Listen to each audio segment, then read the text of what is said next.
Alhamdulillahi Rabbil Alamin, wa afdalu salati wa atammu taslim ala nabina Muhammedin sallallahu alaihi wasallam. Allahun azza wa jalla falenderojmë, salatet, selamet, përshëndetjet tona më të përzemërta pejgamberit Muhammed sallallahu alaihi wasallam ja dërgojmë. Të nderuar xhamatli, thot Allahu subhanahu wa taala në Kur'an: wa'tasimu billahi wa'tasimu bihablillahi jami'an wa la tafarraqu. Që të gjithë ju besimtarët kapuni për litarin e Allahut azza wa jall dhe mos u përçani. Litari Allahut azza wa jall në tokë është Kur'ani i Allahut, libri i Allahut azza wa jall, dhe fjalët apo suneti dhe hadithet e profetit Muhammed sallallahu alaihi wasallam. Kërkohet prej besimtarëve që të kapen fort për librin e Allahut azza wa jall. Nëse besimtarët kapen për librin e Allahut dhe për sunetin e pejgamberit sallallahu alaihi wasallam ashtu siç duhet, ata nuk do të jenë të përçarë, ata do të jenë të bashkuar. Sepse ibadeti i bashkon ata. Fjala Allahut i bashkon, suneti i pejgamberit sallallahu alaihi wasallam i bashkon, sejdë i bashkon, agjerimi i bashkon, punët e hajrit, punët e mira dhe qëllimi i mirë për me arritë të kënaqësia Allahu subhanahu wa taala, ajo i bashkon besimtarët. Dhe pejgamberi sallallahu alaihi wasallam thot, besimtarët janë sikurse muri dhe sikurse tullat që lidhen njëra me tjetrën. Vëllezër të dashur besimtar,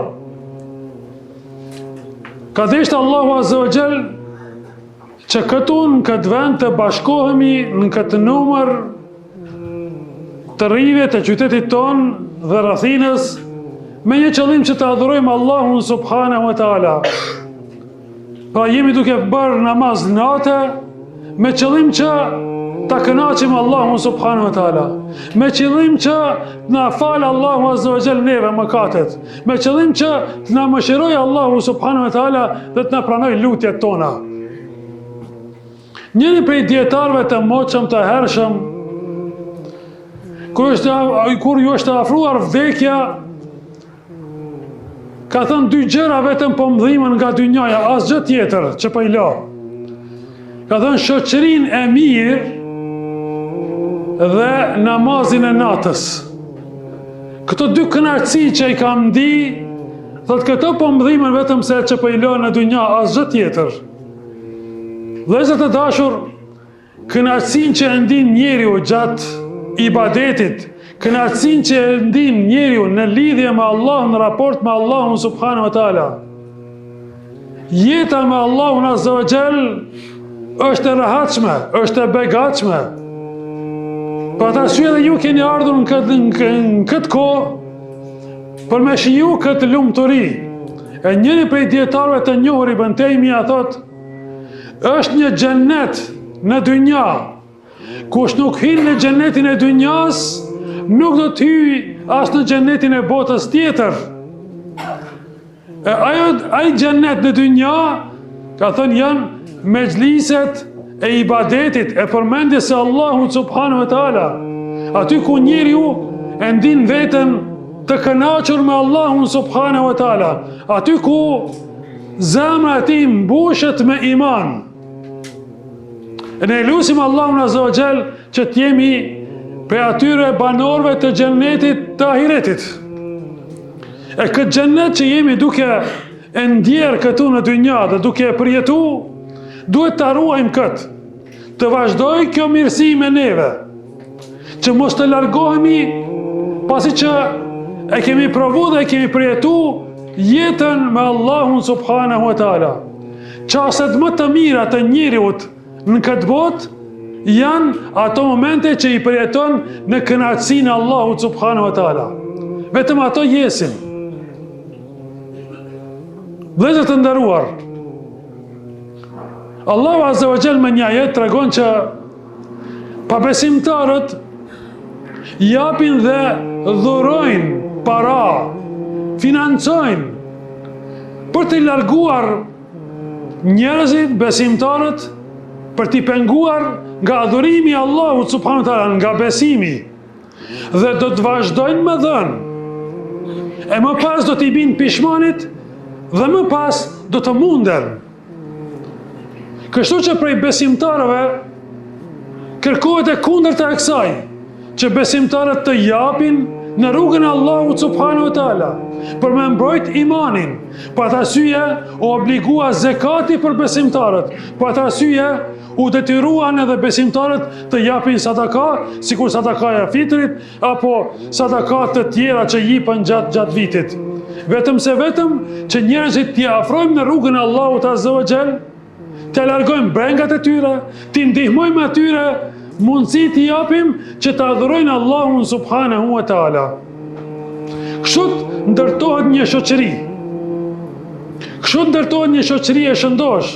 Kështu të vinë dhe i mundsojmë ne gjeneratave të ardhshme që ta lusin Allahun azza wa jall dhe të jenë të udhëzuar dhe të jenë të mbrojtur nga degenerimet dhe nga devijimet, sepse të tjerët na ka treguar Allahu azza wa jall që ata do t'japin, do t'financojnë për mi degeneru njerëzimin, për mi degeneru besimtarët, për mi deviju besimtarët nga adhurimi Allahut subhanahu wa taala, për mi larguar njerëzit nga imani, nga besimi.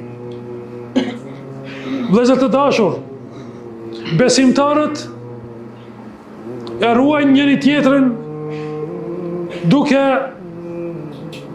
u lidh me njëri tjetrin, duke e dash njëri tjetrin, duke u larguar prej veseve dhe sëmundjeve të zemrës, sikurse që janë urrejtja, zilia e kështu me radhë.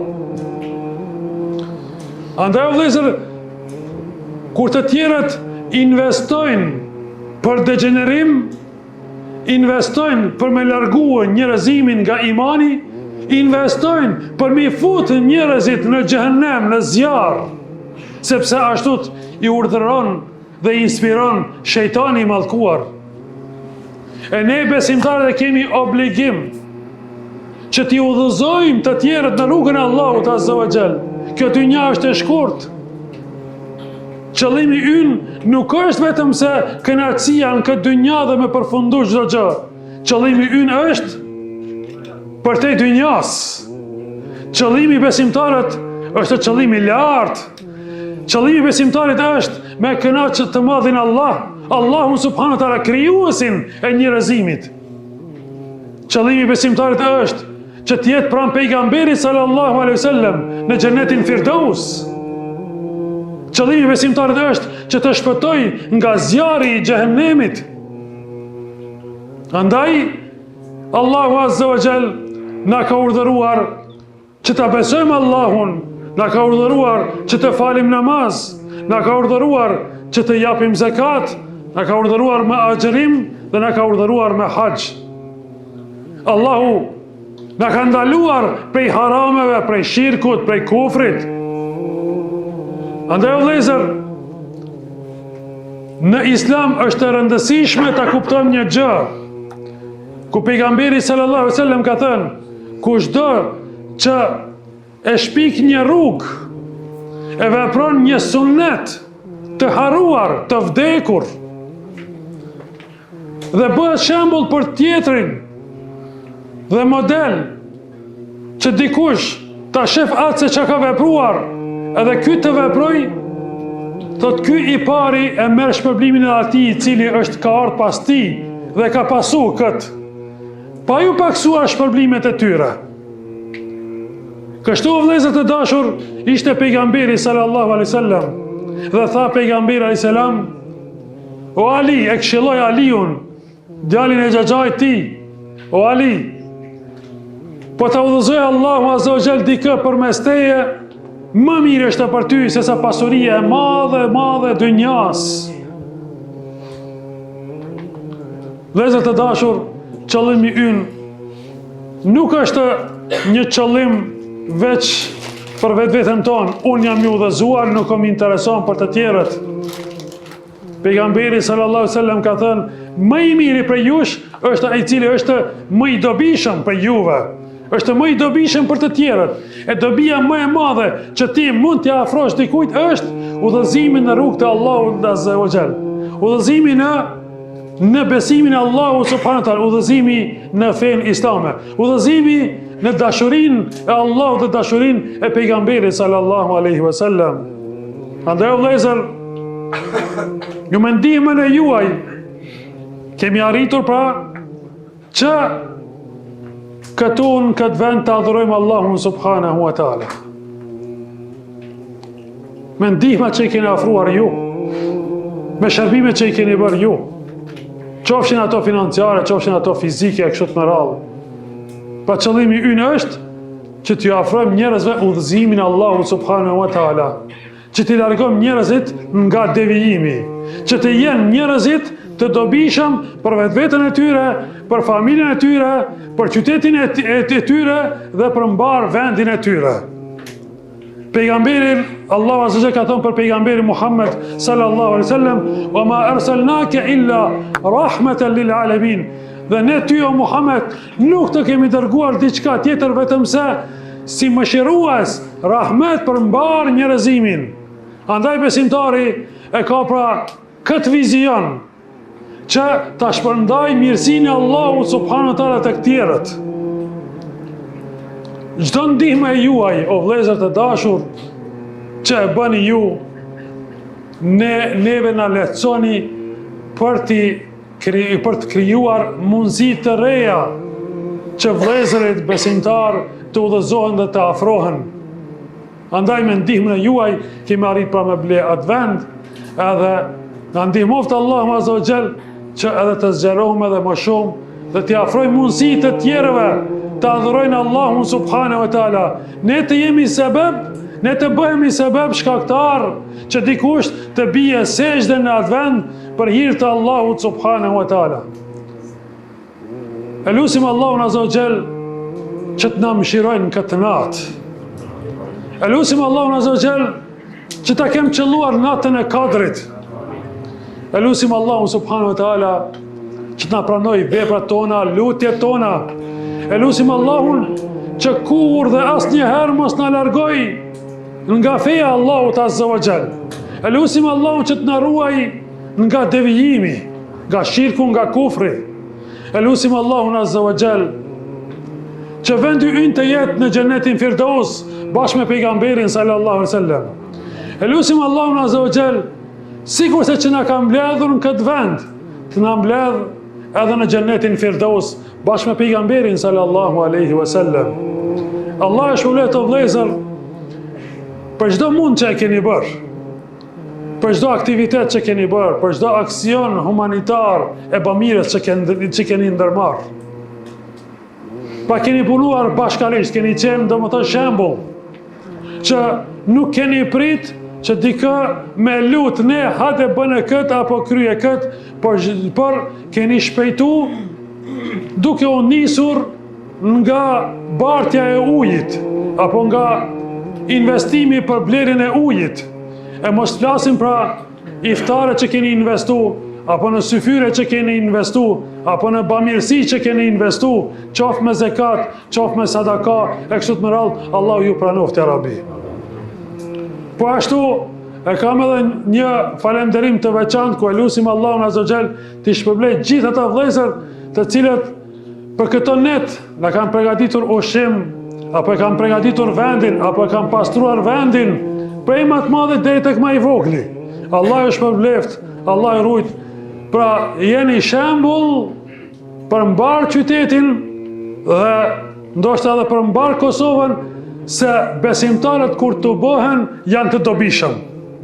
Besimtarët kur të bëhen janë të disiplinuar, sepse e kanë për udhërrëfyes Kur'anin dhe sunetin e pejgamberit sallallahu alaihi wasallam. Andaj vazhdoni në bamirësi o vëllezër, vazhdoni në unitet, vazhdoni në punë të hajrit, kështu bashkarisht, sepse kur jemi bashk, aty është ndihma Allahut edhe rahmeti Allahut azza wa jall. Pa atë arsye, andaj po shihet edhe bereqeti Allahut subhanahu wa taala për shkak bashkësisë dhe unitetit që i kemi. Allah na shtoft bereqetin e tij. Allah na shtoft prej mirësive të tij. Amin e amin. Walhamdulillahi rabbil alamin. Allah rujt, Allah shpëlbeft, Allah ju pranoft gjitha veprat dhe gjitha lutjet. Walhamdulillahi rabbil alamin.